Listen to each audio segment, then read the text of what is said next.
Paikan Rajpur expressway connecting রোডকে ঘিরে বিতর্ক। সরকারি ক্ষতিপূরণের টাকার লোভে রাতারাতি গড়ে উঠছে ঘরবাড়ি ও গোদাম।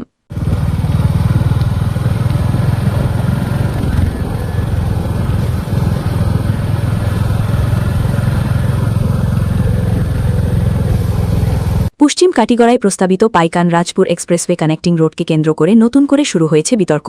অভিযোগ উঠেছে, সরকারি জিরাত বা ক্ষতিপূরণের টাকা আত্মসাৎ করার উদ্দেশ্যে রাস্তার পাশের খালি জমিতে তড়িঘড়ি করে তৈরি করা হচ্ছে ঘরবাড়ি ও গোদামঘর। জানা গেছে, ৬ নম্বর জাতীয় সড়ক থেকে প্রস্তাবিত এক্সপ্রেস হাইওয়ে পর্যন্ত প্রায় ২.৫ কিলোমিটার দীর্ঘ একটি কানেক্টিং লিংক রোড নির্মাণের জন্য সম্প্রতি সার্ভে করা হয়। আর সেই খবর ছড়িয়ে পড়তেই শুরু হয়েছে নিম্নমানের নির্মাণ কাজ। স্থানীয়দের দাবি, যেসব জমিতে বর্ষাকালে ৮ থেকে ১০ ফুট পর্যন্ত জল জমে থাকে, সেই জলাবদ্ধ ক্ষেতের জমিতেও দ্রুতগতিতে তৈরি করা হচ্ছে অস্থায়ী কাঠামো। এই ঘটনাকে কেন্দ্র করে সরব হয়েছেন জেলা পরিষদ সদস্য ত্রয়োবাসী দাস। সংবাদ মাধ্যমের সামনে তিনি অভিযোগ করে বলেন, শুধুমাত্র সরকারি ক্ষতিপূরণের টাকা পাওয়ার লক্ষ্যে এসব নির্মাণ কাজ করা হচ্ছে। তিনি আরও দাবি করেন, এর আগেও একই ধরনের ঘটনার কারণে ভারতমালার একটি গুরুত্বপূর্ণ প্রকল্প বন্ধ হয়ে পড়েছিল। ত্রয়োবাসী দাস আরও অভিযোগ করেন, এই সকল অধিকাংশ নির্মাণ কাজগুলোর পেছনে কংগ্রেস প্রার্থী অমরচাঁদ জৈনের ভূমিকা রয়েছে। যদিও এই অভিযোগের বিষয়ে এখনও পর্যন্ত অমরচাঁদ জৈনের। এদিকে বিষয়টি নিয়ে বর্তমান বিধায়ক কামলাক্ষ দে পুরকায়স্থের সঙ্গেও আলোচনা হয়েছে বলে জানান ত্রয়োবাসী দাস। বিধায়ক দ্রুত বিষয়টি খতিয়ে দেখে প্রয়োজনীয় পদক্ষেপ নেওয়ার আশ্বাস দিয়েছেন বলে জানান তিনি।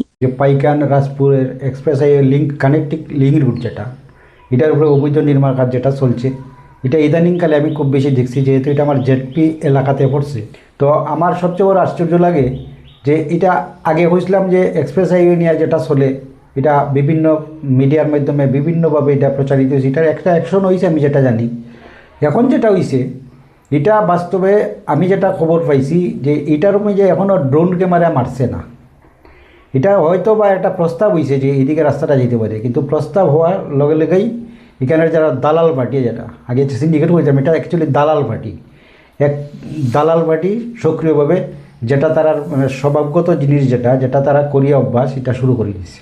সবচেয়ে আশ্চর্য লাগে, আপনি দেখবা গেলে গুমরার থেকে যখন আপনি রাজপুর যাইতে গিয়া এক সাইডে যে ক্ষেতের জমিতে একদম নর্মাল ক্ষেতের জমিতে পাইপ ঢুকাইয়া কনস্ট্রাকশন বানানি, মানে ঘর বানানি, এটা টোটালি টেম্পোরারি, এবং এটা টোটালি উদ্দেশ্য হইল সরকারি টাকারে আত্মসাৎ করা।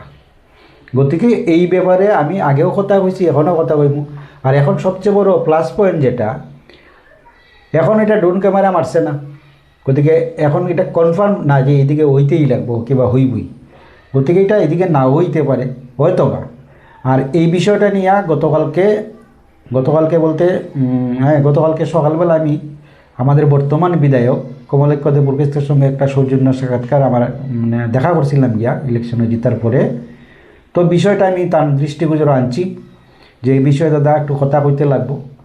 যে তাই আমি জানি আমাদের বর্তমান বিধায়ক যে কমলাক্ষ দে পুরকায়স্থ, তাই কাজের মানুষ, কথা কম কয়, কাজ বেশি করে।